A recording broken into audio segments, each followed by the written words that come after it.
क्या वजह है कि अमेज़न रिवर का पानी जब समंदर में दाखिल होता है तो वो फौरन नमकीन नहीं होता। साइंटिस्ट कहते हैं कि अमेज़न रिवर सिर्फ एक रिवर नहीं, एक पूरा प्लेनेट है। एक रिवर जो नाम भी बदलती है, रंग भी, और हैरत अंगेज तौर पर ये कभी कभार उल्टी डायरेक्शन में भी बहना शुरू कर देती है। और अब इसके नीचे एक घोस्ट रिवर का एविडेंस भी मिल चुका है। अमेज़न के नीचे एक सीक्रेट रिवर जो शायद आज तक इंसानी आंख से छुप कर बह रही थी। क्या आपको मालूम है कि एक्सप्लोरर्स ने अमेज़न रिवर को पहले समंदर समझ लिया था, और ऐसा सोचने की उनके पास एक ठोस वजह भी थी। इस दरिया का साइज और इसकी ताकत ऐसी है कि यकीन करना मुश्किल हो जाता है। अमेज़न रिवर सिर्फ एक सेकंड में तकरीबन 2,09,000 क्यूबिक मीटर पानी समंदर में छोड़ती है, यानी पूरी दुनिया की एक सेकंड में होने वाली वाटर कंजम्पशन से भी करीब 1.5 गुना ज्यादा। ये इतना ज्यादा फ्रेश वाटर है कि अमेज़न के बाद अगली 7 सबसे बड़ी रिवर्स भी मिलाकर इतना पानी समंदर में नहीं छोड़ती। यहाँ तक कि पूरी दुनिया में हर गुजरते सेकंड जितना भी फ्रेश वाटर समंदर में गिर रहा है, उसमें 20% हिस्सा अकेले अमेज़न रिवर का है। अमेज़न रिवर की चौड़ाई खुश्क मौसम में ही 10 किलोमीटर तक होती है, और बात की जाए बरसाती मौसम की तो कुछ जगहों पर ये 48 किलोमीटर तक फैल जाती है। इस सीजन में इसके एक किनारे पर खड़े होकर अगर दूसरे किनारे को तलाश करने की कोशिश की जाए तो समंदर की तरह होराइजन पर नजर ओझल हो जाती है, पर दूसरा किनारा नजर नहीं आता। यही वजह है कि मकामी लोग इसे द रिवर सी का नाम देते हैं, और जब अर्ली एक्सप्लोरर्स यहाँ आए तो उनको लगा कि शायद ये कोई रिवर नहीं बल्कि समंदर है। हैरानी की बात यह है कि इतनी बड़ी होने के बावजूद दुनिया की सबसे लंबी रिवर पर अभी तक एक्सपर्ट्स एक पेज पर नहीं आ सके। स्कूल की टेक्स्ट बुक्स में नाइल रिवर की लंबाई को अमेज़न रिवर से भी लंबा बताया गया है, पर अमेज़न वॉल्यूम के एतबार से नाइल रिवर से काफी ज्यादा बड़ी है।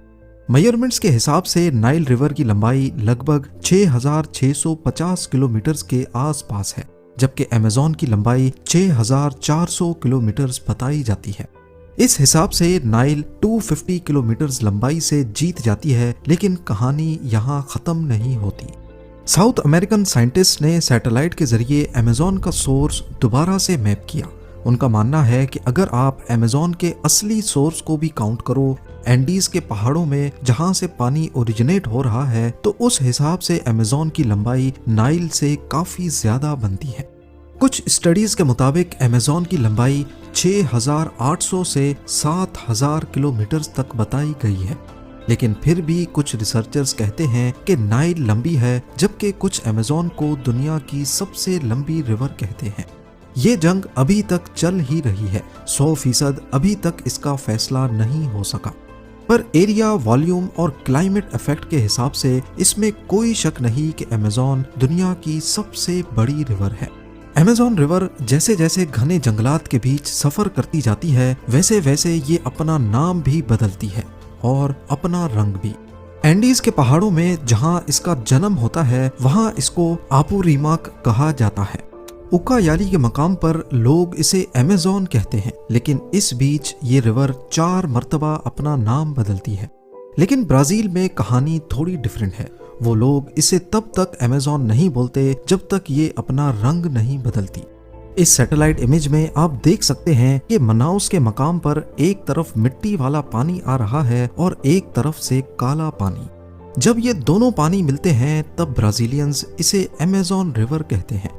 यहाँ पर भी रिवर एक अजीब रंग डालती है। मिट्टी की तरह ब्राउन पानी अगले कई 100 किलोमीटर तक इस काले पानी के साथ मिक्स ही नहीं होता, जैसे तेल और पानी आपस में मिक्स नहीं होते।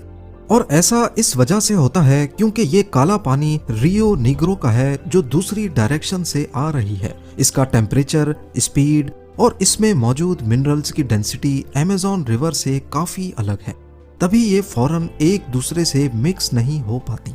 आगे चलकर ये पानी आपस में मिक्स हो जाता है और फिर एक ही नाम रह जाता है, अमेज़ोनास, यानी अमेज़न रिवर।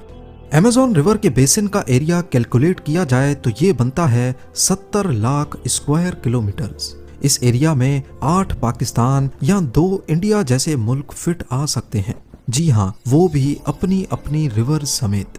या फिर अमेज़न रिवर बेसिन में रशिया हटाकर पूरा यूरोप भी फिट आ सकता है, और उसके बाद भी इतनी जगह बच जाएगी कि एक पाकिस्तान जैसा मुल्क फिट आ जाए। और बरसातों के दौरान तो इसकी चौड़ाई इतनी ज्यादा हो जाती है कि किसी भी नॉर्मल रिवर के साथ इसको कंपेयर करना बेकार लगता है। शायद यही वजह है कि अमेज़न रिवर दुनिया की वो वाहिद रिवर है जिस पर आज तक कोई ब्रिज नहीं बनाया जा सका। सबसे अजीब बात यह है कि अमेज़न रिवर से जब पानी अटलांटिक ओशन में आकर गिरता है तो समंदर में काफी दूर दूर तक नमक कम हो जाता है। एक वक्त था जब अटलांटिक ओशन से गुजरने वाले सेलर्स साहिल के बहुत दूर से ही पानी निकालकर इस्तेमाल किया करते थे, क्योंकि उसमें नमकियात बहुत कम होती थी। तो यूं कहा जाए कि अमेज़न रिवर सिर्फ जमीन पर ही नहीं बल्कि समंदर पर भी अपना असर छोड़ती है तो गलत नहीं होगा। कुछ रिसर्चर्स की थ्योरी ये भी कहती है कि अमेज़न रिवर का ओरिजिन अफ्रीका से मिलता है। करोड़ों साल पहले एक वक्त था जब एक सुपर कॉन्टिनेंट होता था, गोंडवाना। इसी कॉन्टिनेंट में अफ्रीका, साउथ अमेरिका, इंडिया और ऑस्ट्रेलिया सब एक साथ जुड़े थे। फिर आहिस्ता आहिस्ता कॉन्टिनेंट्स बनते गए और समंदर भी स्प्लिट हो गया। आज भी अगर आप मैप पे देखेंगे तो साउथ अमेरिका किसी पजल की तरह अफ्रीका के साथ फिट हो जाता है। और जब ऐसा होता था तो अमेज़न रिवर जो आज वेस्ट से ईस्ट की तरफ बहती है, पहले अफ्रीका से निकलकर वेस्ट की तरफ बहती थी। बाद में जब कॉन्टिनेंट्स अलग हुए और साउथ अमेरिका में एंडीज माउंटेन रेंज बनना शुरू हुई तो अमेज़न रिवर का फ्लो ब्लॉक हो गया और वो अटलांटिक ओशन में ही गिरने लगी। लेकिन क्या आपको मालूम है कि अमेज़न रिवर के उल्टा बहने का एक छोटा सा वर्जन आज के दौर में भी देखा जा सकता है, जिसको पोरोरोका कहते हैं। पोरोरोका क्या है? जब अटलांटिक ओशन में हाई टाइड का वक्त आता है तो 4 मीटर ऊंची लहर अमेज़न के डेल्टा पर पड़ती है और रिवर का पानी उन समंदरी लहरों के सामने बेबस होकर उल्टी दिशा में चलना शुरू हो जाता है। इस दौरान कई किलोमीटर्स तक अमेज़न रिवर का पानी उल्टी डायरेक्शन में चलता रहता है। पोरोरोका अक्सर सितंबर और मार्च के महीने में होता है, जिसे देखने के लिए दुनिया भर के सर्फर्स यहाँ का रुख करते हैं। सर्फर्स इस टाइड को राइड करते हुए कई किलोमीटर्स अंदर तक अमेज़न रिवर में तैरते हुए जाते हैं। जब दुनिया समझ बैठी थी कि अमेज़न रिवर के तमाम राज हम जान चुके हैं, तभी साइंटिस्ट ने एक हैरत अंगेज डिस्कवरी की। अमेज़न रिवर के नीचे एक दूसरे दरिया की मौजूदगी। जी हाँ, अमेज़न रिवर बेसिन से 4 किलोमीटर नीचे ग्राउंड वाटर का एक आहिस्ता बहता हुआ दरिया भी मौजूद है, जिसे हमजा का नाम दिया गया है। 2011 में ब्राजीलियन जियोफिजिसिस्ट की एक टीम ने इस छुपे हुए दरिया का ऐलान किया और अपने lead researcher doctor Walia Hamza के नाम पर इसे रियो हमजा का नाम दिया। हमजा रिवर पानी का बाकायदा दरिया नहीं, ये दर हकीकत एक बहुत बड़ा अंडरग्राउंड वाटर सीपेज का बहाव है, पर ये ऊपर अमेज़न रिवर के बिल्कुल नीचे और उसके साथ साथ आगे बढ़ता है। दोनों का बहाव एक डायरेक्शन में है, यानी वेस्ट से ईस्ट की तरफ। साइंटिस्ट का मानना है कि हमजा का ओरिजिन एंडीज के पहाड़ों के नीचे से होता है और ये भी अटलांटिक ओशन में ही जाकर गिरता है, पर अमेज़न रिवर की तरह नहीं बल्कि समंदर की गहराई में।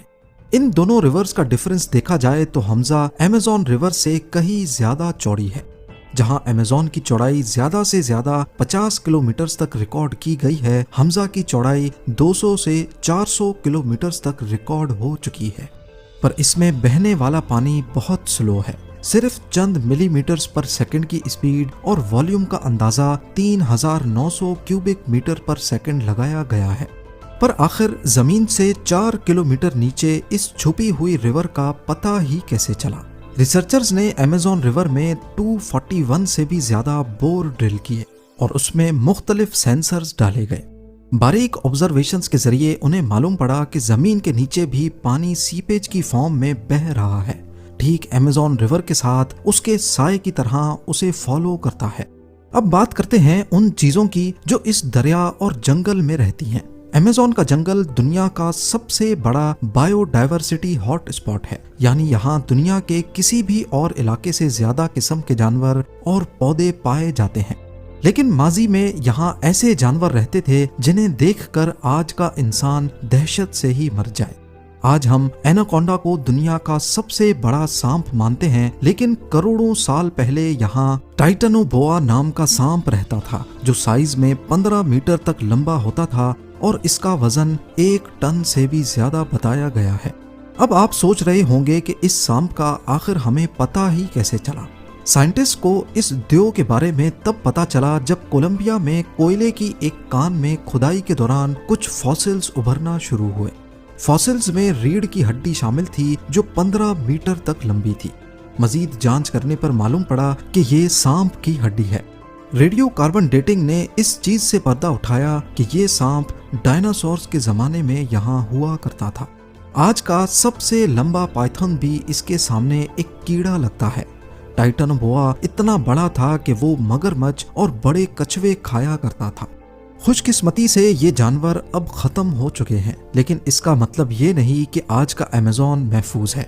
आज भी यहाँ ऐसे जहरीले मेंढक पाए जाते हैं जिन्हें सिर्फ छूने से इंसान की मौत हो सकती है। यहाँ इलेक्ट्रिक ईल्स हैं जो बिजली के झटके मारती हैं। पिराना नाम की मछलियां हैं जो खंजर जैसे अपने तेज दांतों के लिए मशहूर हैं, और ऐसी मकड़ियां हैं जिनका जहर इंतहाई खतरनाक है। अमेज़न में बुलेट एंड नाम की चूंटी भी पाई जाती है, जिनके काटने पर गोली लगने जितना दर्द होता है और ये पूरे 1 दिन तक रहता है। यहाँ तक के समंदर से शार्क भी दरिया के अंदर आ जाती हैं। ये जंगल इतना घना और पुराना है कि आज भी यहाँ ऐसे कबीले रहते हैं जिनका बाहरी दुनिया से कोई राब्ता नहीं। वो आज भी हजारों साल पुराने तरीकों से जिंदगी गुजार रहे हैं। लेकिन एक और राज है जो अभी हाल ही में खुला है, और वो है अमेज़न की खोई हुई तहजीबें। सदियों से ये माना जाता था कि अमेज़न का माहौल इतना सख्त है कि यहाँ कोई बड़ी सिविलाइजेशन या शहर आबाद नहीं हो सकते, लेकिन यहाँ पर भी आर्कियोलॉजिस्ट गलत साबित हो गए। बोलिविया के घने जंगलात में साइंटिस्ट को ऐसी चीजें मिली हैं जिन्होंने इतिहास को हिलाकर रख दिया है। लाइडार टेक्नोलॉजी, जो कि एक किस्म का लेजर स्कैनर है, उसे इस्तेमाल करते हुए साइंटिस्ट ने जंगल की जमीन का नक्शा बनाया है। हैरत अंगेज तौर पर उन्हें वहाँ बड़े बड़े पिरामिड्स और शहरों के निशानात मिले हैं। ये कासाराबे कल्चर के लोग थे जो आज से तकरीबन 600 से 1000 साल पहले यहाँ रहते थे। ये लोग बहुत तरक्की याफ्ता थे।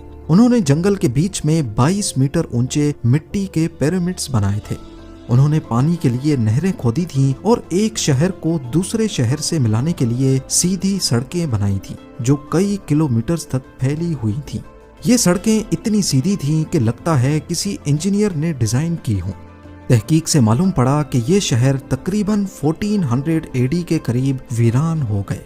लेकिन क्यों, ये आज तक कोई नहीं जानता। शायद कोई बीमारी आई थी, या मौसम में तब्दीली, या फिर कोई जंग। ये मिस्ट्री अभी तक एक मिस्ट्री है।